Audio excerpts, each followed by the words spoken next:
In today's Living Healthy report, Dr. Lawson Myers of Ligony Family Dental educates us about the temporomandibular or TMJ joint.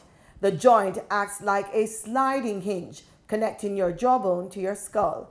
There is a TMJ joint on each side of your jaw.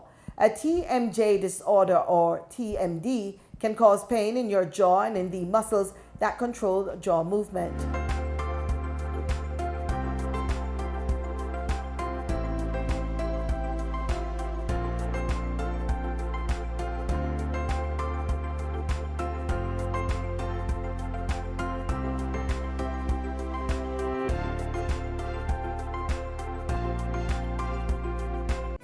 Coming in the harbor.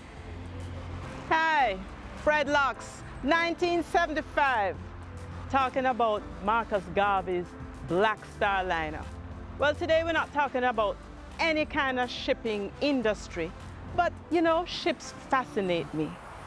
It's amazing how big and heavy they are, yet still they manage to glide along the sea. And have you noticed how many hinges and pulleys they have? What amazes me is that they are able to function well under some of nature's worst conditions, namely the corrosive salt air. But we have a lot of hinges in our bodies, but we refer to them as joints. And today we're going to be speaking specifically about the joint right in front of your ear, the temporomandibular joint. Yes, I know it's a big word, but I'm going to break it down for you. Temporal bone, mandibular bone, temporomandibular joint. For short, we're going to call it the TMJ. The TMJ is one of the most sophisticated joints in our bodies. It rotates and it translates. And because it's able to do those two things, it allows our jaws to open and close and slide from side to side, which allows us to do a myriad of things, from smiling to chewing to acting silly when we're ready. But it is unique because there isn't any other joint that is as flexible. If you have something so complicated, then the chances of things going wrong are increased. Because it can do so much, there's a lot at stake. Now, what can happen to cause challenges to our TMJ? Well, you know what? Between the ages of, say, 1 and 17, as kids and youngsters, we're very active.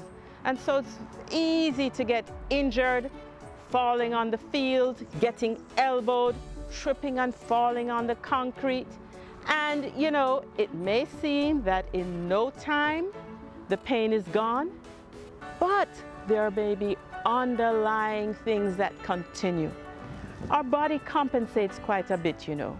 Have you ever noticed when you walk into a room, if it smells really bad, after you've been in there for a while, you don't smell it anymore?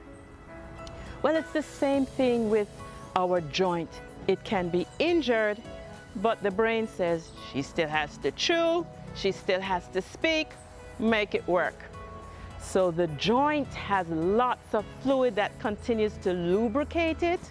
There are a lot of muscles attached that are flexible, and the bone itself is flexible. But as we become older, we lose some of those things. The joint fluid decreases, the muscles aren't as elastic, and the bone certainly is not as flexible.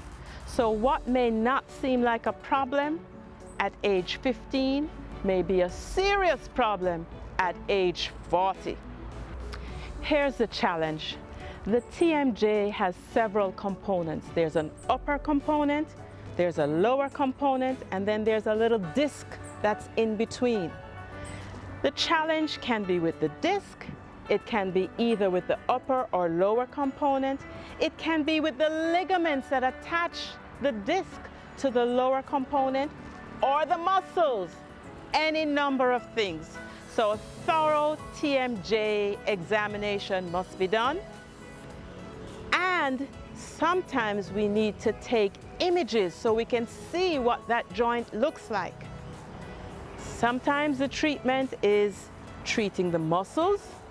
Sometimes the treatment is treating the way the teeth come together, putting in a shock absorber, because there are many reasons why the joint may be problematic. If you're stressed and clenching and grinding, you're going to really do a number on that joint, or the muscles that attach to the joint. If you're trying to constantly create an airway at night because you have sleep apnea, that's another reason why you might be clenching or grinding at night. If you have an old injury and you re-injure it, all of a sudden you've opened an ant's nest. So there are a number of things. We need to connect the dots. But once the dots are connected and we know what the problem is, we may not be able to totally eliminate it, but it certainly can be controlled. Because if not addressed, you may continue to have unexplained head and neck pain, pain going down the back of your neck to your shoulder, the front of your head, back here, any one of those places.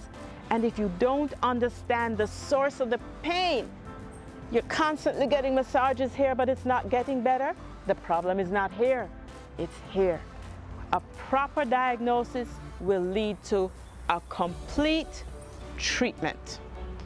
So if you have any clicks or grinding sounds in your ear, if you have unexplained head and neck pain, if you are clenching or grinding, if you have sleep apnea, if you have acid reflux, mention it to your dental surgeon, because any of those things can be linked to your TMJ. So you see, taking care of that specialized hinge, that TMJ, is extremely important for quality of life and function. Listen, catch me next time.